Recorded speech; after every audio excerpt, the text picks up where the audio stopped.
date was 12/13/2025. So you still have until February 11th to send your application to USCIS.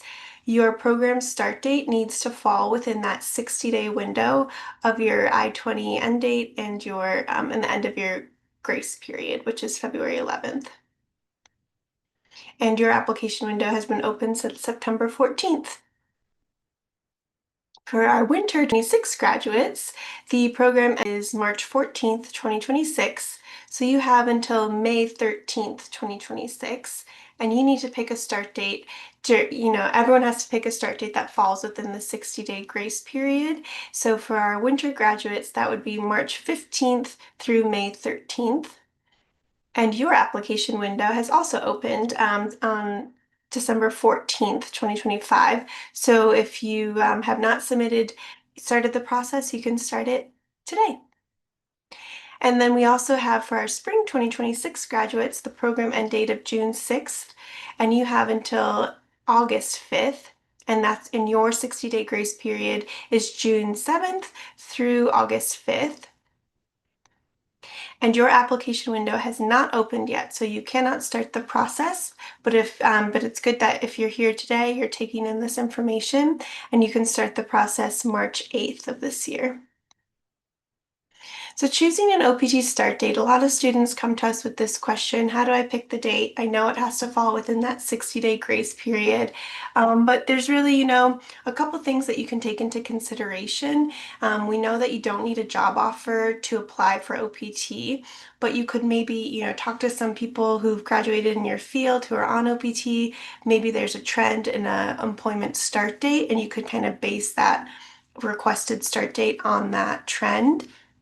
You can also think if you have any travel plans, if you do have a job at the time of your OPT application, if you're going to have to move out of Chicago for that job, what would that look like with your start date? And then just, choosing a comfortable date and interviewing with that date in mind. So when you're having these interviews with these potential employers, knowing that this is the general idea, this is your general timeline. And, maybe you have family coming in town for graduation or, various other personal, that just to keep those ideas in mind when you're picking your start date. Now we're going to review the application process, the online application process. So it starts with OIA materials, then moves on to the USCIS materials, and then you're going to apply online.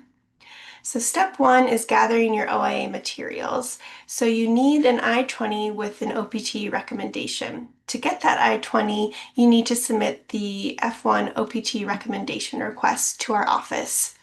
The first step in that process is getting the verification of completion form. You would fill out this top portion, and then someone in your academic unit, typically your academic advisor, or maybe your dean of students, will fill out the second portion of when your expected graduation is. They would sign it and date it and put their name and title on the verification of completion form. Once you have that completed, you will start the F1 OPT recommendation request. All of this can be found on our website. You'll hit apply now, and then after you log into your OIA portal, or you can start with the F1 OPT recommendation request link, you'll complete the questionnaires in there, and then you'll upload the verification of completion form, and then you'll submit the request. The verification of completion form can be found on our OPT page that had the QR earlier in this presentation, so you can find the form linked there. So important to note for the request that you need to submit the request to our office. It's not just completing these questionnaires.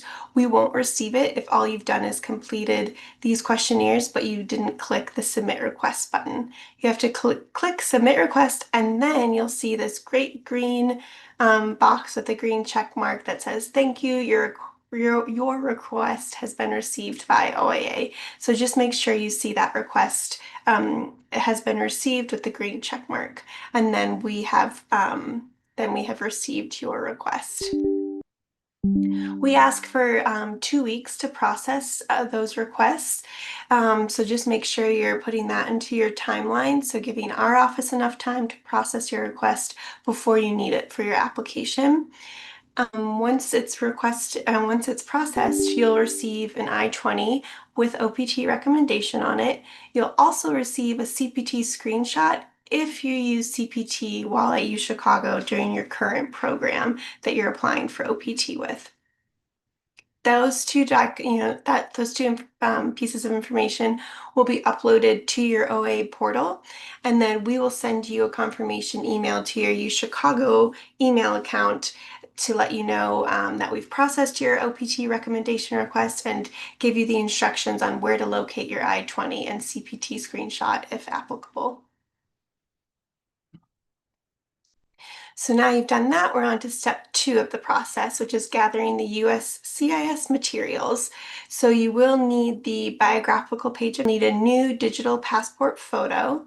You will need any previous EADs if you've had OPT from a previous degree level, your most recent I-94 record, CPT screenshot if used, again provided by us, the copy of the I-20 with the OPT recommendation, that's again provided by us, and make sure that you have signed the page there. And then you will also need to be prepared with the application fee, which you can apply with credit card or pay with credit card when you're paying online. Then the next step is creating your USCIS online account. Important to know you must be in the US at the time you apply for OPT through USCIS. So you cannot do this abroad. You need to be in the US when you're applying through USCIS, excuse me. So you'll create your account.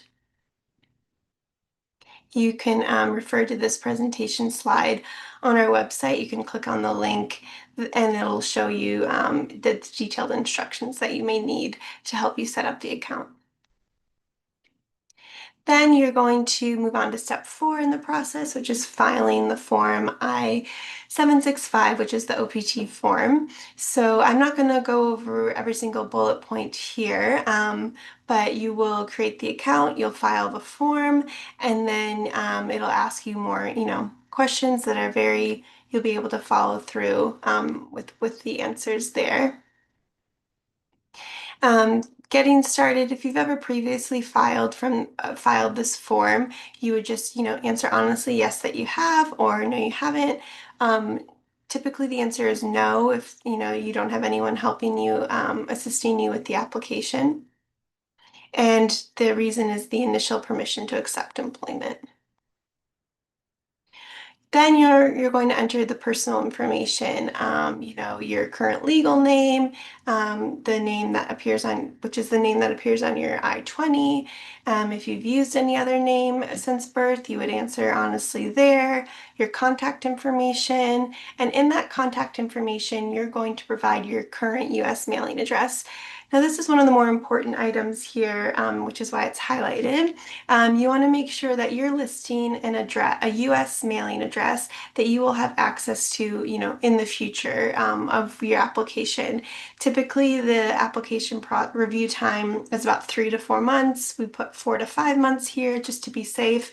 So you want to make sure this is a US mailing address that you'll have access to, 3 to 4 months in the future of when you're applying for OPT, because the EAD card or any other information from USCIS will not be mailed to a foreign mailing address. It'll only be sent to a US mailing address.